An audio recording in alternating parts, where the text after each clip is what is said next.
बातमी पालघरमधून आहे। पालघरच्या मोखाडा तालुक्यामध्ये बेजबाबदार आरोग्य सेवेमुळे माणुसकीला काळीमा फासणारी घटना घडली आहे। खोडाळा प्राथमिक आरोग्य केंद्राच्या हद्दीत मध्यरात्री गर्भवती महिलेला वेळेवर रुग्णवाहिका न मिळाल्यामुळे तिचं बाळ पोटातच दगावल्याची हृदयद्रावक घटना घडली।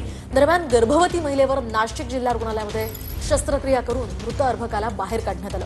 मात्र नाशिक जिल्हा रुग्णालयातनं पीडित कुटुंबाला रुग्णवाहिका न मिळाल्यामुळे पीडित महिलेचे पती सखाराम कंवर यांनी एसटी बसमधून चक्क मृत अर्भक पिशवीत टाकून 90 किलोमीटरचा लांब प्रवास केलाय।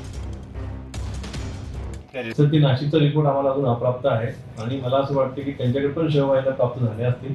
आमच्याकडे आमच्या जिल्ह्यामध्ये 5 शववाहिका प्राप्त झाल्या आणि आमच्या वेगवेगळ्या ठिकाणी आमच्या 5 शववाहिका आम्ही दिलेल्या आहेत। यानंतर आमच्याकडे कुठेही असं शववाहिकेची म्हणजे गरज असेल तर ती पण आम्ही आमच्या कॉल सेंटरवरून मात्र आमच्या जे काही नंबर दिले त्या नंबरवर फोन करून आमची शववाहिका उपलब्ध होईल। कदाचित नाशिकच्या लोकांनी ती गाडी त्यांना देऊ केली असेल तर कदाचित हा मॅटर तेवढा